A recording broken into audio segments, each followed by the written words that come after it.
नमस्कार. Cook with Snehal आंबेमध्ये तुम्हा सर्वांचे अगदी मनापासून स्वागत आहे. आज आपण दिवाळीच्या फराळासाठी संपेपर्यंत खुसखुशीत राहणारी करंजी कशी तयार करायची ते पाहणार आहोत. करंजीचं वरचं आवरण छान खुसखुशीत होण्यासोबतच करंजीच्या आतलं सारण अतिशय स्वादिष्ट कसं तयार करायचं ते मी तुम्हाला अगदी सविस्तररित्या आणि प्रत्येक सामग्रीचं अगदी अचूक प्रमाण घेऊन तयार करून दाखवणार आहे. करंजीचं सारण 2 महिने टिकावं त्यासाठी काय करावं ते आपण आजच्या व्हिडिओमध्ये बघणार आहोत. एकदा सारण तयार करून ठेवलं तर त्या सारणापासून तुम्ही 2 महिन्यांपर्यंत हवं तेव्हा करंज्या तयार करू शकाल. करंजीचं वरचं आवरण छान खुसखुशीत व्हावं त्यासाठी मी तुम्हाला एक नवीन पद्धत दाखवणार आहे. 2 सिक्रेट सामग्रीचा वापर करून अतिशय खुसखुशीत करंजी आज मी तुम्हाला तयार करून दाखवणार आहे. आपल्या आजच्या या व्हिडिओमध्ये मी तुम्हाला सगळ्या बारीक-सारीक टिप्स आणि ट्रिक्स सांगणार आहे. तेव्हा हा व्हिडिओ तुम्ही अगदी शेवटपर्यंत स्किप न करता बघा. चला तर मग वेळ वाया न घालवता लगेचच आपण आपल्या आजच्या या चविष्ट रेसिपीला सुरुवात करूया. तर सर्वात प्रथम आपण करंजीचं सारण तयार करणार आहोत. त्यासाठी गॅसवर ठेवलेल्या या कढाईमध्ये मी सुरुवातीला ही 4 चमचे खसखस भाजायला घालणार आहे. खसखस फारच नाजूक असते, तेव्हा हिला अगदी मंद आचेवर असं एकसारखं हलवत भाजून घ्यायचंय. मंद आचेवर ही खसखस आपण अगदी फक्त 2 ते 3 मिनिट भाजून घेणार आहोत. हे पहा, खसखस भाजून अशी फुलून आली की समजावं आपली ही खसखस अगदी छान भाजली आहे. आता ही भाजलेली खसखस मी ह्या कढाईमधून काढून घेणार आहे. यानंतर आता ह्या कढाईमध्ये मी 2 वाट्या किसलेलं सुकं खोबरं भाजायला घालणार आहे. सुकं खोबरं भाजायला जास्त वेळ नाही लागत. अगदी मंद आचेवर हा सुक्या खोबऱ्याचा किस आपण एक 5 ते 6 मिनिट भाजून घेणार आहोत. हे सुकं खोबरं भाजून अगदीच डार्क करायचं नाहीये, त्याच्याने सारणाची चव बिघडते. हे पहा, ह्याला भाजून असा हलकासा तांबूस रंग आला की ह्याला कढाईमधून काढून घ्यायचंय. यानंतर आता ह्या कढाईमध्ये मी 3 चमचे साजूक तूप घालणार आहे. तूप छान गरम झाल्यानंतर आता ह्याच्यामध्ये मी सेम साईजच्या वाटीने पावणे 2 वाट्या बारीक रवा घालणार आहे. लक्षात ठेवा, करंजीचं सारण तयार करण्यासाठी 0 नंबरचा जो अगदी बारीक रवा असतो तोच घ्यायचा आहे. जाड रवा हा सारणामध्ये खाताना कचकच लागतो, पण जर तुमच्याकडे जाड रवा अवेलेबल असेल तर तुम्ही त्याला मिक्सरला फिरवून बारीक करून घेऊ शकता. हे पहा, रवा असा मंद आचेवर 6 ते 7 मिनिट भाजून घेतल्यानंतर आता ह्याच्यामध्ये मी हा खलबत्त्यात तयार केलेला ड्रायनट्सचा कूट घालणार आहे. ड्रायनट्स हे तुम्ही तुमच्या आवडीप्रमाणे घेऊ शकता आणि त्यांचं प्रमाण सुद्धा तुम्ही तुमच्या आवडीप्रमाणे कमी जास्त करून घेऊ शकता. हे टोटली तुमच्या आवडीवर डिपेंड आहे. ड्रायनट्समध्ये मी 7 ते 8 काजू, 10 ते 12 पिस्ता आणि 9 ते 10 बदाम घेतले आणि त्यांना सुरीने बारीक न करता त्यांना मी खलबत्त्यामध्ये थोडंसं जाडसर कुटून घेतलंय. ह्याच्याने आपलं काम फारच सोपं होतं आणि आपला वेळही त्याच्याने वाचतो. ड्रायनट्स घातल्यानंतर आता हे सर्व जिन्नस मी मंद आचेवर 4 मिनिट भाजून घेतले. आता ह्यांना सुद्धा मी ह्या कढाईमधून काढून घेणार आहे. भाजलेली खसखस आणि भाजलेल्या सुक्या खोबऱ्याचा किस आपण ज्या ताटामध्ये काढून ठेवला होता त्याच ताटामध्ये मी आता हा भाजलेला रवा काढून घेणार आहे. आता हे जे भाजलेले सर्व जिन्नस आहे यांना पूर्णपणे थंड होऊ द्यायचंय. यानंतर आता इथे या मिक्सरच्या भांड्यामध्ये मी सेम साईजच्या वाटीने 1.5 वाटी साखर घालून घेणार आहे. ज्या वाटीने आपण सुक्या खोबऱ्याचा किस आणि रवा मोजून घेतला होता त्याच वाटीने आपण ही साखर देखील ह्या ठिकाणी मोजून घेतली आहे. आता या साखरेसोबतच मी ही 4 हिरवी इलायची बारीक करायला घालणार आहे. यानंतर आता ह्याच्यामध्ये मी थोडासा जायफळचा किस घालणार आहे. करंजीच्या सारणाला इलायचीच्या फ्लेवर सोबतच जायफळचा सुद्धा फ्लेवर फारच छान येतो. तर थोडंसं जायफळ असं ह्याच्यामध्ये किसून घातल्यानंतर आता हे सर्व जिन्नस मी मिक्सरला अगदी बारीक करून घेणार आहे. इथे एकीकडे आपले हे भाजलेले सर्व जिन्नस ह्या ठिकाणी पूर्णपणे थंड झाले. आता ह्याच्यातला जो भाजलेल्या सुक्या खोबऱ्याचा किस आहे ह्याला मी प्रथम ह्या दुसऱ्या ताटामध्ये काढून घेणार आहे. सुक्या खोबऱ्याचा किस भाजल्यानंतर छान कुरकुरीत होतो, त्यामुळे ह्याला असं हाताने हलकंसं कुस्करून घ्यायचंय. तसं तर हे टोटली ऑप्शनल आहे. तुम्ही ह्याला असं कुस्करून बारीक नाही केलं तरी चालेल, पण असा हा किस हलकासा बारीक करून घेतला तर करंजी खायला सोपी जाते. तर हे पहा, अगदी हलक्या हाताने हे सुकं खोबरं कुस्करून छान बारीक झालंय. आता ह्याच्यामध्ये आपण भाजलेला रवा आणि खसखस घालणार आहोत. सुक्या खोबऱ्याचा किस, रवा, ड्रायफ्रुट्स आणि खसखस ही अगदी छान खमंग भाजून घेतली की सारण जास्त दिवस टिकतं आणि सोबतच सारण चवीला सुद्धा छान खमंग लागतं. हे सर्व जिन्नस छान खमंग भाजून घेतलेले असल्याने सारण 2 महिने अजिबात खराब नाही होत. तर असे हे भाजलेले सर्व जिन्नस एकदा व्यवस्थित मिक्स करून घेतले की आता ह्याच्यामध्ये मिक्सरला तयार केलेली सगळी पिठी साखर घालायची आहे. साखरेचं हे प्रमाण ह्या सारणाच्या गोडीसाठी तसं तर अगदी परफेक्ट आहे. पण जर तुम्हाला करंजी कमी गोड किंवा मग जास्त गोड खायला आवडत असेल, तर साखरेचं प्रमाण तुम्ही तुमच्या आवडीप्रमाणे कमी जास्त करू शकता. यानंतर आता ह्याच्यामध्ये मी 3 ते 4 चिमूट मीठ घालणार आहे. असं ह्या सारणामध्ये थोडंसं मीठ घातलं, तर मिठामुळे साखरेच्या गोडाचा बॅलन्स टिकून राहतो आणि सारणाला ह्याच्याने चवसुद्धा फारच छान येते. साखर, मीठ आणि इतर सामग्री अशी छानपैकी मिक्स करून घ्यायची आहे. या सारणातलं सुकं खोबरं, रवा, ड्रायफ्रुट्स आणि खसखस छान खमंग भाजून घेतल्याने हे सारण अगदी 2 महिन्यांपर्यंत आरामशीर टिकतं. असं हे सारण तयार करून ह्याला तुम्ही एखाद्या हवाबंद डब्यामध्ये किंवा मग एअरटाईट बर्नीमध्ये भरून ठेवू शकता आणि हवं तेव्हा ह्याच्या करंज्या तयार करू शकता. तर हे पहा, इथे आपलं हे करंजीचं सारण ह्या ठिकाणी अतिशय स्वादिष्ट बनून तयार झालंय. यानंतर आता आपण करंजीच्या पारीची कणिक मळून घेणार आहोत. तर त्यासाठी सर्वात प्रथम इथे या बाउलमध्ये मी हा 1 कप मैदा घालून घेणार आहे. यासोबतच मी ह्याच्यामध्ये हा 0 नंबरचा जो अगदी बारीक रवा असतो तो घालणार आहे. तर मेजरिंग कपाच्या मापाने पाव कपाला थोडासा कमी रवा मी ह्याच्यामध्ये घालणार आहे. पोहे खायच्या चमच्याने सांगायचं झालंच तर 5 चमचे बारीक रवा मी ह्या ठिकाणी घेतलाय. असा ह्याच्यामध्ये थोडासा बारीक रवा घातला तर करंजीचं वरचं आवरण छान खुसखुशीत होतं. यानंतर चवीप्रमाणे पाव चमचा मीठ आपण ह्याच्यामध्ये घालणार आहोत. मीठ घातल्यानंतर हे सर्व सुके जिन्नस असे अगोदर मिक्स करून घ्यायचे. यानंतर ह्याच्यामध्ये आपण एक सिक्रेट घटक घालणार आहोत, ज्याच्याने करंजीचं वरचं आवरण अजूनच जास्त खुसखुशीत व्हायला मदत होईल. तर ही अर्धा चमचा पिठी साखर मी ह्याच्यामध्ये घालणार आहे.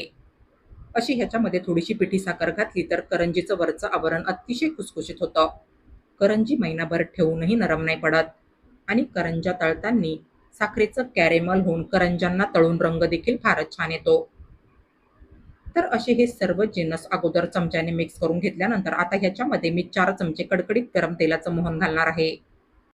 तेल अगदीच कडकडीत गरम असल्याने सुरुवातीला तेल असं ह्या मिश्रणामध्ये चमच्याने मिक्स करून घ्यायचंय. हाताला सहन होईल इतपत हे कोमट झालं की मग हातानेच तेल असं ह्या मिश्रणामध्ये छानपैकी मिक्स करून घ्यायचंय. असं ह्याच्यामध्ये कडकडीत गरम तेलाचं मोहन घातलं तर करंजीचं वरचं आवरण छान खुसखुशीत होतं आणि सोबतच करंज्या तळून छान हलक्या-फुलक्या होतात. तर असं घातलेलं तेलाचं मोहन या मिश्रणामध्ये छानपैकी मिक्स करून घेतलं की आता ह्याला आपण मळून घेणार आहोत. साध्या नॉर्मल पाण्यानेच आपण ही करंजीची कणिक मळून घेणार आहोत. गरज पडेल तसतसं अगदी थोडं-थोडं पाणी घालून करंजीची कणिक मळून घ्यायची आहे. करंजीचं वरचं आवरण अतिशय खुसखुशीत होण्यासाठी 3 सामग्रीचा अवश्य वापर करायचा आहे. बारीक रवा, पिठी साखर आणि कडकडीत गरम तेलाचं मोहन ह्या 3 सामग्रीमुळे करंजीचं वरचं आवरण छान खुसखुशीत आणि हलकं-फुलकं होतं आणि सोबतच करंज्यांना तळून रंगसुद्धा फारच छान येतो. करंज्या अगदी महिनाभर ठेवूनही नरम नाही पडत. करंजीची कणिक अगदीच घट्ट किंवा मग अतिसैल भिजवायची नाहीये. हे पहा, पुरीच्या कणकेप्रमाणे अशी ही करंजीची कणिक आपण ह्या ठिकाणी भिजवून घेतली आहे. करंजीची कणिक एकदा अशी मळून घेतली की सर्वात शेवटी 1 चमचाभर तेल घेऊन ही कणिक तेलामध्ये पुन्हा एकदा छानपैकी मळून घ्यायची आहे. ह्याच्याने आपल्या ह्या कणकेला खरवट नाही येणार आणि ह्या मळलेल्या कणकेला सुद्धा छान मऊपणा येईल. तर हे पहा, अशी ही कणिक मळून घेतल्यानंतर आता आपण जो ह्याच्यामध्ये थोडासा बारीक रवा घातलाय तो भिजण्यासाठी हिला आपण हिच्यावर घट्ट झाकण ठेवून 15 ते 20 मिनिट भिजत ठेवणार आहोत. तर हे पहा, ही कणिक मी ह्या ठिकाणी 20 मिनिट भिजवून घेतली आहे. आता हा उंडा मी पुन्हा एकदा मळून घेणार आहे, म्हणजे ह्याला मळून छान मऊपणा येईल. तर हे पहा, असा हा उंडा पुन्हा एकदा मळून छान मऊ करून घेतला की आता ह्याचे मी 2 समान भाग करून घेणार आहे. या पहिल्या भागाच्या मी सुरुवातीला करंजीसाठी लाट्या तयार करून घेणार आहे. तर हे पहा, असा ह्या उंड्याचा मी सुरुवातीला एक लांबसडक रोल तयार करून घेणार आहे. ह्याच्याने आपलं काम फारच सोपं होईल आणि करंजीसाठी अगदी एकसमान लाट्या तयार होतील.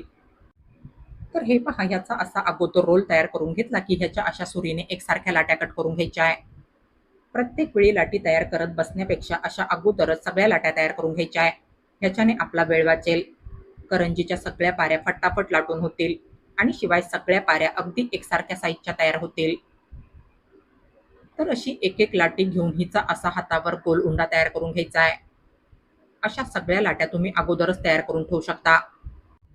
बस, तर आता एक एक लाटी घेऊन आपण लाटून घेणार आहोत. ह्याची आपण छान छोटीशी आणि पातळ पारी लाटून घेणार आहोत. गरज पडल्यास मैद्याचं सुकं पीठ लावून ह्या पाऱ्या लाटून घ्यायच्या आहे. लक्षात ठेवा, करंजीची पारी लाटताना मैद्याच्या सुक्या पिठाचा अति जास्त वापर करायचा नाहीये. अगदी गरजेपुरतंच मैद्याचं सुकं पीठ लावून ह्या पाऱ्या लाटून घ्यायच्या आहे. तुम्ही जर ह्या पाऱ्या अति जास्त मैद्याचं सुकं पीठ लावून लाटल्या तर ते पीठ करंज्या तळताना जळेल आणि करंज्यांचा रंग बिघडेल. तेव्हा अगदी गरजेपुरतं मैद्याचं सुकं पीठ लावून ह्या पाऱ्या अशा अगदी कागदाप्रमाणे पातळ लाटून घ्यायच्या आहे. सुरुवातीला मी 5 ते 6 पाऱ्या लाटून घेणार आहे. करंजीची पारी ही अगदी कागदाप्रमाणे पातळ लाटायची आहे. त्याच्याने करंज्या अगदी खारीप्रमाणे छान खुसखुशीत होतात. तुम्ही जर करंजीची पारी जाड लाटली तर त्या करंज्या तळून खाण्यासाठी खुसखुशीत नव्हे तर कडक लागतील. तर हे पहा, अशा ह्या पाऱ्या अगदी कागदाप्रमाणे पातळ लाटून घ्यायच्या आहे. हे पहा, इथे या डिशमध्ये मी ह्या काही पाऱ्या लाटून घेतल्या आहे. हे पहा, आपल्या ह्या सगळ्या पाऱ्या अगदी कागदाप्रमाणे पातळ आणि एकसारख्या साईजच्या तयार झाल्या आहे. बस, तर आता अशी एक एक पारी घेऊन आता ह्या पारीमध्ये आपण तयार केलेलं सारण भरून घेणार आहोत. चमच्याच्या साह्याने गरजेनुसार असं पारीमध्ये सारण भरून घ्यायचंय. हे पहा, असा पारीचा अर्धा भाग सोडून दुसऱ्या अर्ध्या भागावर असं हे सारण घालून घ्यायचंय. पारीच्या कडेने साधारण अर्धा इंचाचं अंतर सोडून असं हे सारण पारीवर घालून घ्यायचंय. पारीच्या कडा एकमेकांना छान घट्ट चिटकल्या जाव्या त्यासाठी विशेष काळजी घ्यायची आहे. पारीच्या कडेला सारण पसरू द्यायचं नाहीये. त्याच्याने करंज्या तळताना करंज्यांच्या कडा तेलामध्ये सुट्या होतील आणि करंजीच्या आतलं सारण बाहेर निघून सगळं तेल खराब होईल. तर असं या पारीवर सारण घालून घेतल्यानंतर आता या पारीच्या कडेला मी थोडंसं पाणी लावणार आहे. ह्याच्याने पारीच्या कडा एकमेकांना अगदी घट्ट चिटकून राहतील आणि तेलात करंज्या तळताना करंज्यांच्या कडा तेलामध्ये सुट्या नाही होणार. बस, तर आता असा हा पारीचा अर्धा भाग उचलून असा या सारण भरलेल्या अर्ध्या भागावर घ्यायचा आहे आणि पारीच्या कडा अशा दाबून एकमेकांना घट्ट चिटकून घ्यायच्या आहे. बस, तर आता ह्याला छान करंजीचा आकार देण्यासाठी मी ह्या कडा अशा फिरकीच्या चमच्याने कट करून घेणार आहे. तर हे पहा, इथे मी ही करंजी तुम्हाला तयार करून दाखवली आहे. यानंतर मी तुम्हाला करंजीच्या साच्यामध्ये करंजी तयार करून दाखवणार आहे. तर हे पहा, आता ही जी एक लाटलेली पारी आहे हिला मी ह्या करंजीच्या साच्यामध्ये अशा पद्धतीने ठेवून घेणार आहे. हे पहा, पारीचा अर्धा भाग असा साच्याच्या ह्या दात्र्या नसलेल्या भागावर ठेवायचा आहे आणि गरजेप्रमाणे ह्याच्यामध्ये सारण भरून घ्यायचंय. अशा करंजीच्या साच्यामध्ये किंवा मग सुरुवातीला दाखवल्याप्रमाणे साच्याशिवाय तुम्ही अशा पारीमध्ये सारण भरून करंज्या तयार करू शकता. दोन्हीपैकी तुम्हाला जी पद्धत सोपी वाटत असेल त्या पद्धतीनुसार तुम्ही असं पारीमध्ये सारण भरून करंज्या तयार करून घेऊ शकता. हे पहा, असं पारीच्या कडेला थोडंसं पाणी लावायचंय आणि पारीच्या कडा अशा अगोदर घट्ट चिटकून घ्यायच्या आहे. बस, तर आता असा हा साचा बंद करून ह्याला हलक्या हाताने प्रेस करायचंय. तर हे पहा, इथे आपली ही करंजी सुद्धा अतिशय सुरेख बनून तयार झाली आहे. सगळ्या करंज्या मी अशा साच्यानेच तयार करून घेणार आहे. तसं तर करंज्या बनवायला फारच सोप्या असतात. बस, प्रत्येक सामग्रीचं अचूक प्रमाण घेतलं आणि योग्य पद्धत वापरून काही महत्त्वाच्या टिप्स फॉलो केल्या तर करंज्या ह्या अगदी पटकन आणि परफेक्ट बनवून तयार होतात. हे पहा, इथे आपली ही करंजी सुद्धा ह्या ठिकाणी फारच सुंदर बनून तयार झाली आहे. तर हे पहा, इथे या ताटामध्ये मी ह्या काही करंज्या तयार करून घेतल्या आहे. लक्षात ठेवा, हवा लागून करंज्या अति जास्त सुकू द्यायच्या नाहीये. त्याच्याने करंज्या तळून खुसखुशीत नाही होत. 10 ते 12 करंज्या तयार करून घेतल्या की त्यांना लगेचच तळून घ्यायचंय. हे पहा, तेल असं मीडियम गरम झालं की मग करंज्या तेलामध्ये तळायला सोडायच्या आहे. अगदीच कडकडीत गरम झालेल्या तेलामध्ये करंज्या तळायला सोडायच्या नाहीये, कारण करंजीची वरची पारी अगदी कागदाप्रमाणे पातळ असते. कडकडीत गरम तेलामध्ये त्यांना तळायला सोडलं तर करंज्या तेलात टाकताच डार्क होतील आणि करंजीचं वरचं आवरण चवीला चळकट लागेल. त्यासाठी करंज्या ह्या सुरुवातीला मीडियम गरम झालेल्या तेलामध्ये तळायला सोडायच्या आहे आणि मग अधूनमधून गॅसची फ्लेम लो टू मीडियम करत ह्यांना तळून घ्यायचंय. जोवर ह्यांना तळून छान हलका सोनेरी रंग येत नाही तोवर ह्यांना असं झाऱ्याने एकसारखं उलट-सुलट करत तळत राहायचंय. करंज्या सुरुवातीपासून ते शेवटपर्यंत मंद आचेवर तळायच्या नाहीये. त्याच्याने करंज्या दिसायला कच्च्या असल्यासारख्या दिसतात आणि तेलकट होतात. तर हे पहा, असा करंज्यांना तळून छान हलका सोनेरी रंग आला की ह्यांना आता आपण ह्या तेलामधून काढून घेणार आहोत. हे पहा, तुम्ही ते पाहू शकता, आपल्या ह्या करंज्या तळून छान खुसखुशीत झाल्या आहे आणि ह्यांना तळून रंग सुद्धा फारच छान आलाय.